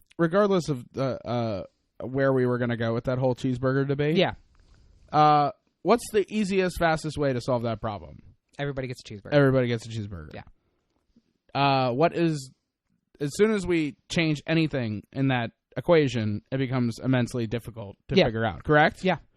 So why with a service that has so many? So it's not like there's 10 sites on the internet. No. I don't know if you've been to the internet recently, but there's more than 10. There's a lot of things on there. There's a lot of things on the internet. Yeah, cats. Why are we spending so much time trying to figure out tiers of everything that is impossibly... If you started today and, let's say we put a time capsule around the internet. Mm-hmm. Every web page that is currently up right now is just on a computer. Right. And you have to look at every single web page on the internet. Without any growth. Stagnant. Yeah, just stay at the exact moment when you started. Yeah. You would never, ever be able to finish, ever in your life. No, absolutely not. Even if you just clicked and looked, like, all right, saw it. Like, even if you clicked front pages and didn't go any further into the information. Yeah, just front pages. You would never, ever, ever reach the end. No. You wouldn't live long enough to reach the end. Yep. So why are we... If we have 500 billion people and we have 500 billion cheeseburgers, why don't we just give every single person one cheeseburger and not worry about the rules of how we're going to divvy up 500 billion? Because, that seems... That's the... Because money is everything. It's stupid. No, and it should be. And it is. It really should be. Stupid. But money is everything, and privilege we are... By the way, and I want to do a whole political episode because I'm about to rant on this. But no, if you think you live in a democracy, you're stupid. You don't live in a democracy. First of all, we live in a federal republic. We elect our officials through a democracy. But that's not even the important thing. We live in an oligarchy. We live in a place where corporations are people. They are immune from being sued like people. But the money that they spend is speech just like yours. And every dollar is equal. And it doesn't matter that you only have $1 and they have $1 million to donate to a political campaign. Everybody is equal. Thank you, Citizens United and the United States Supreme Court. So because of that, that creates at the very base of our society, money is power. If you have more money, you have more power. That's what we call an oligarchy. There is a greater income distribution or a difference in this country than there was in any Central or Southern American country in the 19th and 20th centuries. And what we called those places were banana republics. We said, hey, there's a few rich people and a lot of poor people, and the income distribution is 70-30 in the reverse, meaning 30% of the people have 70% of the wealth. That's not right. We have to invade and change that. And by the way, it's worse than that here. Yeah. 1% of the people have 40% of the wealth, and 10% of the people have 70% of the wealth. And meanwhile, we keep electing the same people. We think that there's a difference. You know, we have a system that's built. Isn't pretty much every single member of Congress a millionaire, by the way? Yeah, actually, every single one of them is. There's not one person in Congress. And there was that guy from Virginia saying they're not getting paid enough. Yeah, because they need to make sure that while they're in office, they can't invest any of that money, which isn't true because they do it through blind investors, theoretically. But yeah, no, and that they need more money because they need to make more. I would. This will be the last comment I make on this. Yeah. But I would suggest, I wish I could just tell people, vote for somebody who isn't part of the machine. Yeah. Good luck. Vote for somebody who's a new thinker and somebody who hasn't been a part of what has happened so far. But that was kind of the argument that people were giving me about Obama, and look how well that turned out. Well, and by the way, Obama wasn't a millionaire when he came to the Senate. And by the time he ran for president, he was a millionaire, which I think is probably not what the founders envisioned. Well, he sold a very popular book. He did. Oh well, no, and Harry Potter. Is that what it was? Yeah. He's the guy who wrote Harry Potter. Yeah, I think so. Yeah, something like that. But that's not even just it, because he used being a senator to sell the book. The book did not sell very well at all until he spoke at the DNC, and then all of his books sold very well. Huh.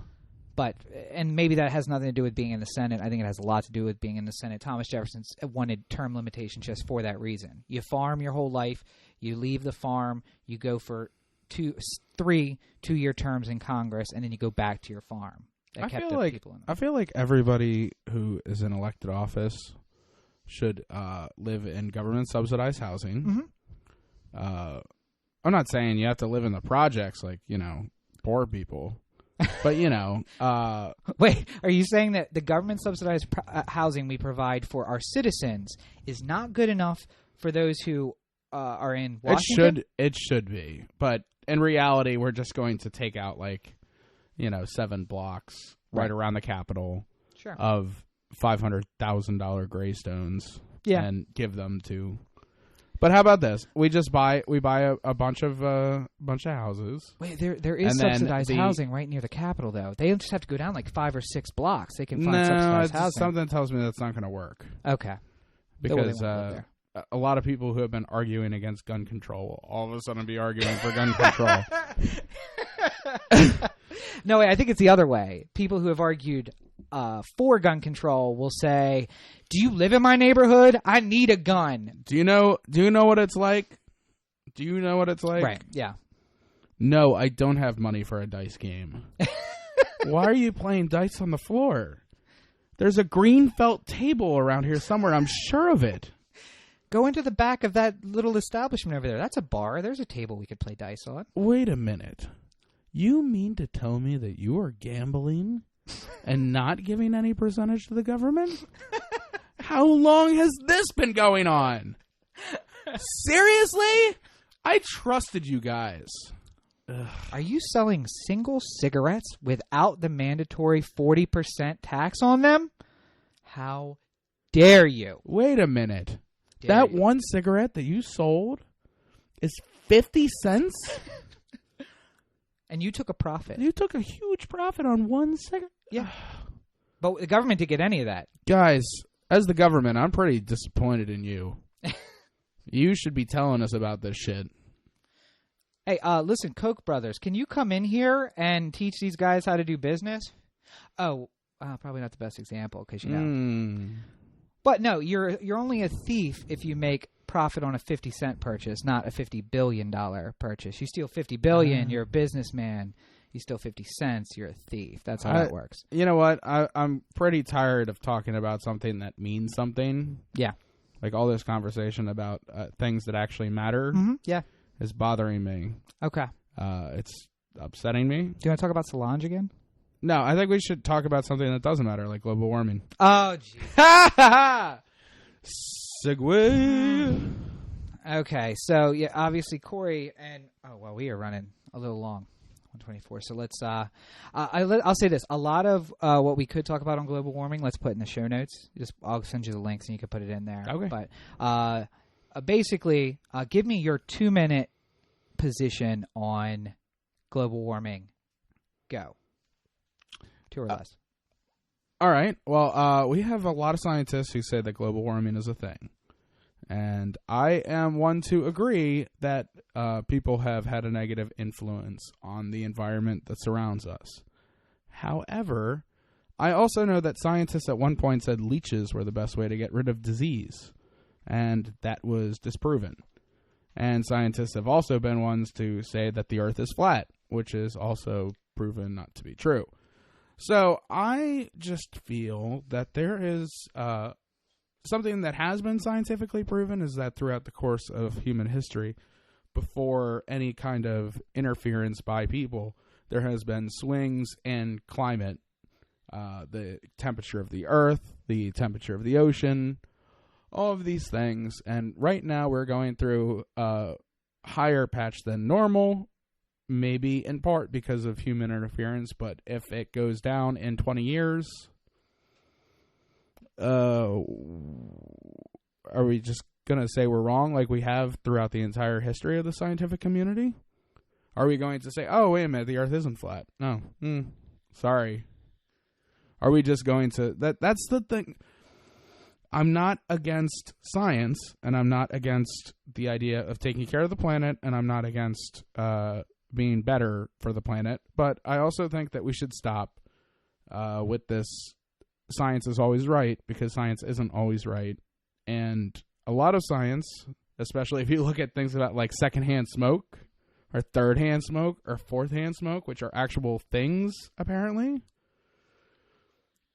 If you look through scientific research on those things, you'll find massive bias, which is unscientific. And I feel like we should be eliminating bias, and I feel like we should be eliminating opinion based off of biased studies. That was your 2 minutes. Okay. I'll give you one. If you have a wrap up, I'll give you 2 seconds. Fuck NASA. Okay. Jesus Christ. Okay, so I'm gonna get 2 minutes too. I'm gonna wait till I get it when I can remember. So 45. All right. So here's what it comes down to.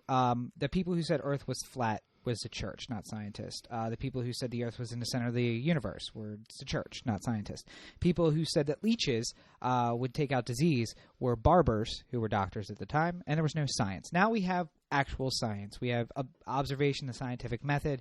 Everything that came out of the Renaissance has led us to where we are now. We now have things called peer-reviewed papers, which means one scientist says something, they have a scientific process, a test that yields them a result. And then they write a paper about it, and then other scientists redo that experiment, and they have repeatable results, and then they review it and say, that is accurate, this is a theory, here we go.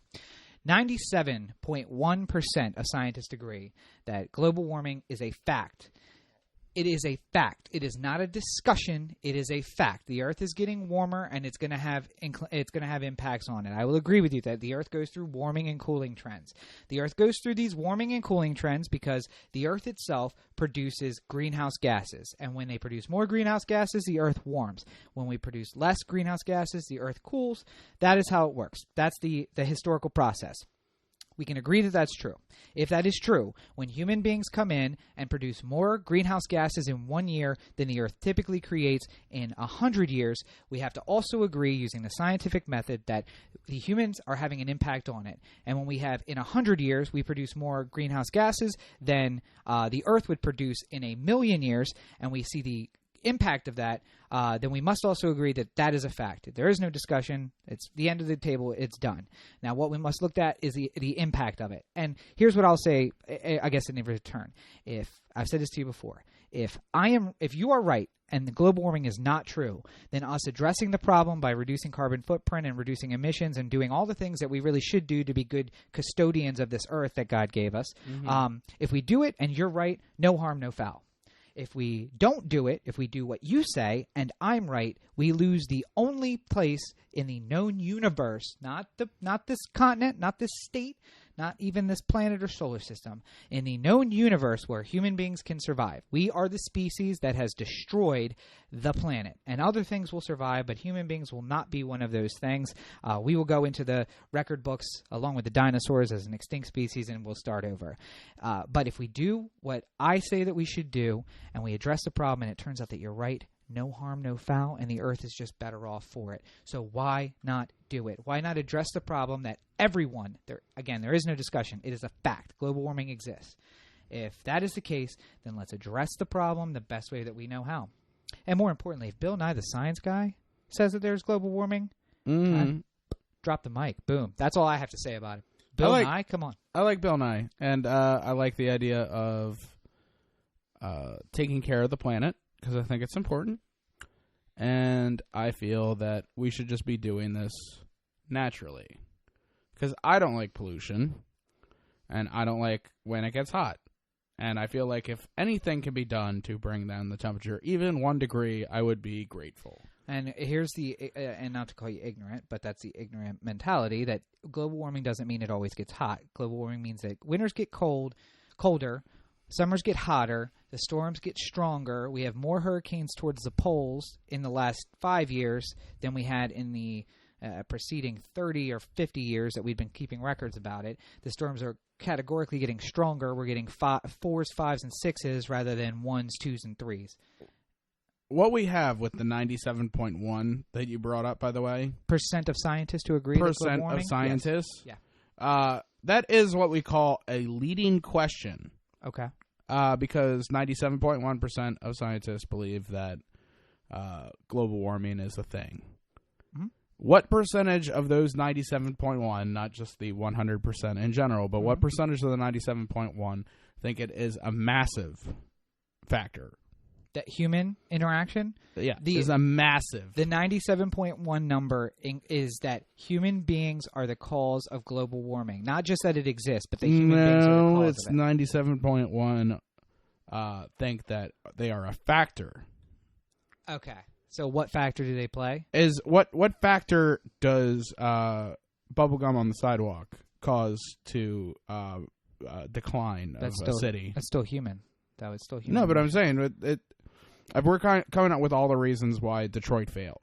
Okay. What percentage is bubblegum on the sidewalk? And I understand your point.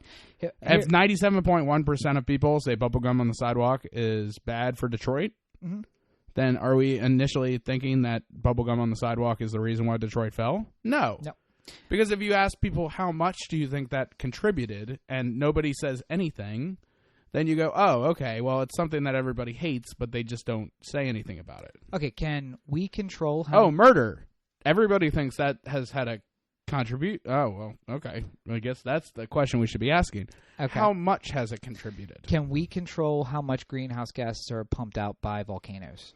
No. Can we control how much greenhouse gases are released at the places where the plate boundaries are actually splitting in the mid-Atlantic and in the Pacific? No. Can we control any of the other natural factors of greenhouse gas emissions? I'm just going to categorically say no, but I'm right. sure I could argue at least one of them. Well, the one that I would think of is the animal impact. Yeah, the methane gas. Produced by cows? Yeah. That's because cows have been domesticated by humans. And, right. And they're in far greater numbers. They're producing methane. Yes. And I just for everybody out there, I'm not a vegetarian. I absolutely believe in eating animals.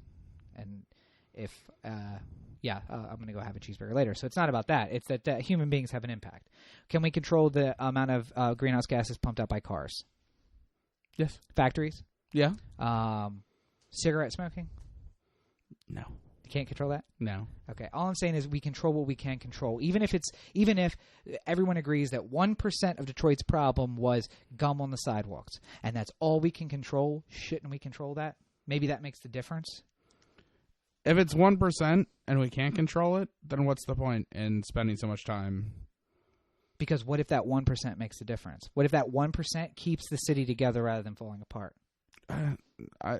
If that's the one thing we can control, why don't we control that? Because that can make the difference. This is the thing. It's like you remember how a few minutes ago I was arguing that telecom is always fucking on the wrong side of things. Right, yeah. And you shouldn't trust telecom companies? Absolutely not. You shouldn't.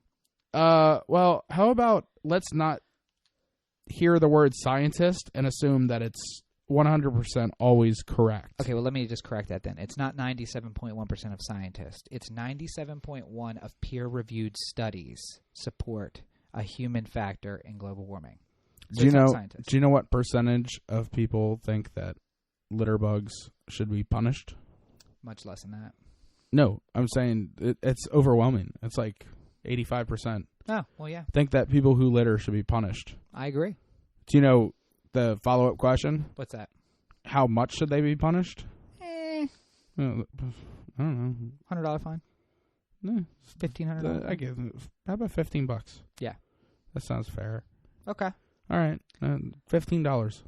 85% of people think that it's a fucking issue that somebody should be punished for, but then when you ask them how much, they don't care that much. Well, yeah, but okay, so that's we're not the same thing. So all I'm saying is I'm fine with science because I am a rational human being who enjoys analytics and numbers and discovery. But I also feel like if I came running up to you and told you something that you couldn't believe, every Thursday the blood of the innocent comes flowing down Charles Street. Literally the city that bleeds. Every single Thursday around 2:08 p.m. Right. It happens. Right. you would, if I say it, you're like, oh, there's crazy Cory again with his stupid beliefs. Right.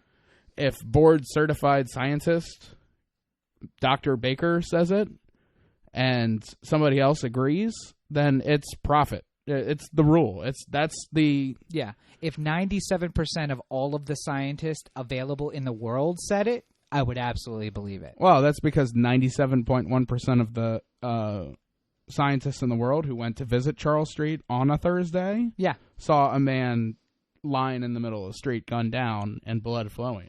Okay, so... And they said, well, it happened. Well, but that means that there is an observable result.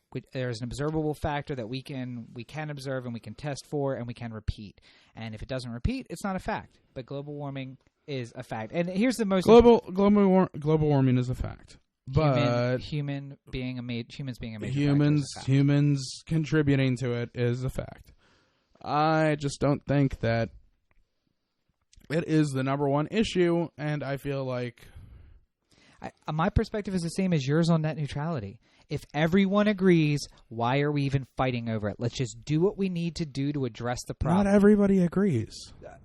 You know what? Okay, a slightly higher majority, 98.5% of scientists, believe that evolution and natural selection and a universe that's 13 billion years old is a fact. A little less than 2%, about 1.5%, believe that the Earth was created somewhere between 6 days and 6,000 years. That the history of the Earth is about 6,000 years, depending on how you define the days of Joshua or the days of Daniel. That might mean that the total age of the Earth is 12,000 years, but somewhere between very recent and 12,000 years is how old the Earth is. 1.5% of scientists, with air quotes, believe that that's the truth. You are on the same side of an argument as the fact that the Earth is 6,000 years old. I don't like to think that I'm on the same side of that. No, it's the same percentage. It's nearly the same percentage. There are enough crackpots out there. If all 6 dentists can't agree that some sort of thing is good for your teeth, you're never going to get unanimity. But 97%, 98.5%, that's as close as you're going to get. Okay. Both of us believe in evolution. Yes. Because I think both of us are pretty rational human beings. I'm also a believer in the intelligent design, but that's neither here nor there. Right. I believe in God. I just don't think it happened the way people said it happened. 6 days, 6,000 years. Not really. That's not. Yeah. I'm fine. I believe in God. I just don't believe that happened. Right. Yeah. So the two of us can say 98%. You said. Yeah. It's believe like in evolution. I think Bill Nye again stated at the Nye versus Ham evolution debate. I think he said 98.5. Okay. Well, that amount of scientists are right, and there's 1.5% of scientists who aren't. But in your case... No. But here's the thing. There's 1.5% of people who have the title of scientist who are horribly wrong. Okay. So how are we to ever... yes, it's a big number and small number. Mm-hmm. If it was 50-50, then this point would be a lot better for me. Right. But scientists have been proven to be wrong. Because a lot. Bloodletting and Earth is flat. A lot. Bloodletting and the Earth is flat and all those things. The scientists have been proved wrong before. And scientists just want to come out with their information, and I applaud them. I want to know this stuff, but I'm not going to believe it until I have a reason to believe it. I believe that global warming is a problem. Mm-hmm. I don't believe it's as big of a problem as they say it is. Should we be doing more for it? Absolutely. Mm-hmm. Do we need to all buy Fred Flintstone cars? No. But we don't have to buy Fred Flintstone cars. We can just buy cars that are responsibly made in America so that emissions aren't a problem from the production and that have a high mile per gallon usage, something above 40 for the fuel. You want to know a fun fact? What's that? It's not science, it's just math, which is like science but better. Okay. If you bought a Hummer and drove it 100,000 miles, and you bought a Prius and drove it 100,000 miles, you know which one is worse for the Earth? Well, based on the total carbon footprint of the car for the life of the car, the Prius. Yeah, I know that. By a lot, too. Well, but the original Hummer, not the H2 or the H3. the Prius is one of the worst cars for the environment. Well, in production. But my point about it is the Hummer, the original There Hummer. is the Bugatti Veyron, Yeah. which gets 12 miles to the gallon. 12 glorious miles. Is better for the environment Than a Prius. Right. Because every single time they make a Prius, they have to go back and forth across the ocean. Right. In a cargo container ship. Multiple times. Yep. Over back and forth, back and forth, back and forth, back and forth. And in the summer of 2015, if you read my book... But every single Bugatti is just handcrafted in France. I understand that. But if you read my book coming out next summer, Founding the Future, A Statement of Belief. Founding the Future, the book. Yes. What you'll find is that is one of the problems that we need to address. None of these things can be addressed individually. We have to address them all. If we want to address our carbon footprint, we have to also address the fact that our economy needs to be set up differently. But what I'll say is this, that in finale, and then we can wrap up, is that the thing that sparked this conversation is that it was announced this week that basically the entirety of the Anderson Ice Shelf, which is off the western coast of Antarctica, will, in fact, break off before 2025.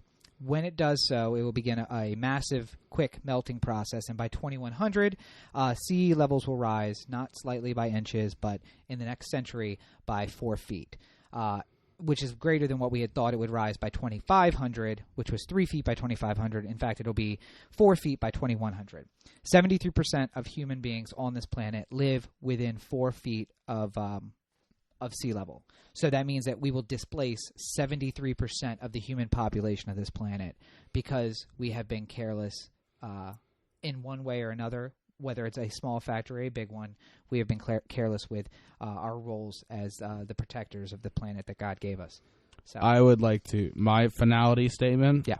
is that this information was brought to you by NASA. Oh, jeez. Who has made a long, sordid history. Go ahead and look up the budget. I will wait. Yes, that is billion, and yes, that is trillion dollars spent blowing shit up on a pretty consistent basis. So the people who spend a lot of your money blowing shit up have told you that Antarctica is crumbling. And I just want to say that everything that we are doing for the last hour and 42 minutes is based on technology that was developed by NASA. Great. Do something that doesn't involve blowing something up now. You know, how about up with podcasting, down with blowing shit up? Okay, so to everybody out there, I feel like we should have a debate on NASA, but I think that is such a small issue that maybe people would want to hear it. So if you would like to hear a broader debate about NASA... Cory hates NASA. And Rob thinks that we should take the defense budget and the NASA budget and switch them and go exploring in the universe. This would be a great topic for a podcast where my dad gets in here. Yeah, we should get him in here if we're going to do that. Yeah. But if you want to hear about that, let us know, because I feel like that is either hit or miss. Either people will totally skip over that, or maybe people want to hear it, and I don't want to do it if it's going to be entertaining for two people and not for a bulk. And we also need Eastern Shore people to shut the hell up, and Western Shore people to rise up with their opinions of how great we are. And my Eastern Shore people, you hear that. So just go ahead and send us your information as well. Yeah. Blow up the call line. He's going to give you the number in a bit. Blow it up with your comments. Profanity is absolutely allowed. Name calling, also absolutely allowed. Yeah. So, for example, if you want to say something about Rob, his name is Rob. Yes. Use the word Rob when you make fun of somebody. Right. And we might actually, next week, I still think we're trying to plan for podcasting from the set. Yeah, and I think that would be a great idea. So, I mean, as long as it's not Sunday afternoon, because I'm not going to see Memorial Day traffic. Yeah. Eastern Shore, Western Shore. That's going to be the big debate. Yeah. Hopefully we hear a lot of stuff back. Only because it is. It is, to be fair, before people get upset, it is good-natured. Yes. It's just ribbing, gentle ribbing. Yeah. And I think I do want to go, as we have done with a couple of holidays we've had since we've started, I do want to go into a little bit of Memorial Day. Obviously, it'll be the Monday before this comes out, but being that I think it would be a disservice and my father would disown me if I didn't address just a little bit so people know why it is that you get to barbecue on Monday. I have a lot of family that has served in the military, so I would love nothing more than to give them do. Absolutely. So we'll hit that. We'll also talk about the East-West debate, and then hopefully we will be live on the set of The Love Letter with guest stars. You've chosen the cast, right? To be determined.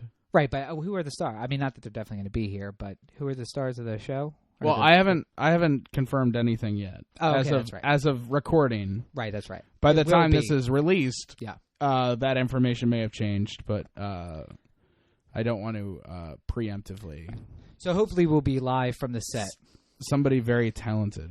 Yes. People who are very talented will be hopefully with us. The people who, and not that the people who were not chosen were not talented. They just weren't necessarily right for the part. I think everyone who auditioned was a fantastic actor. Well, that's the reason why I can guarantee that they're talented, right, because everybody who auditioned was talented. Yeah, there you go. So there you go. So we'll be live from the set of The Love Letter, hopefully, fingers crossed, maybe with a guest or two from the cast or crew of The Love Letter.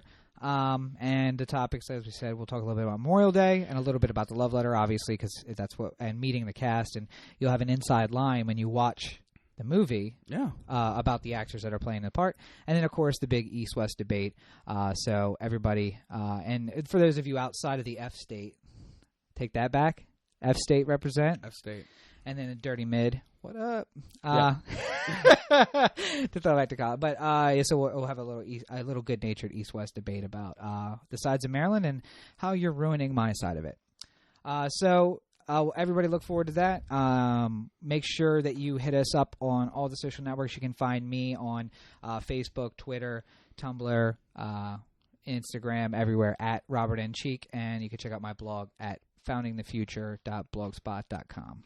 And the Anthem on Facebook, Twitter, Google+, YouTube, Vimeo, otheanthem.com. If you need to send emails, Cory at otheanthem.com, or the phone number 443-219-7595. We love voicemails. Yeah, give that one more time.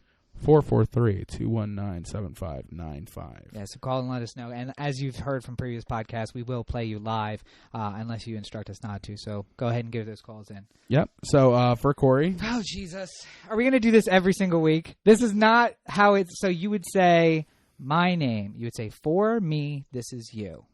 This is like our new outro. This is the worst outro in the history of podcasting. See, but I feel like as long as it's upsetting you, it's great. It continues to upset me, and I can't deal with it. Because when you say for, you're saying, I am going to say something on behalf of another person, and then I will say my own thing on behalf of myself, and then we will go off into the dearth. What is it called? What's the stuff in the space? The ether? Ether. Then we'll go off into the ether until next week. I stopped listening. For Cory, Rob, thank you for listening. We'll see you next week. Have a good week, everybody.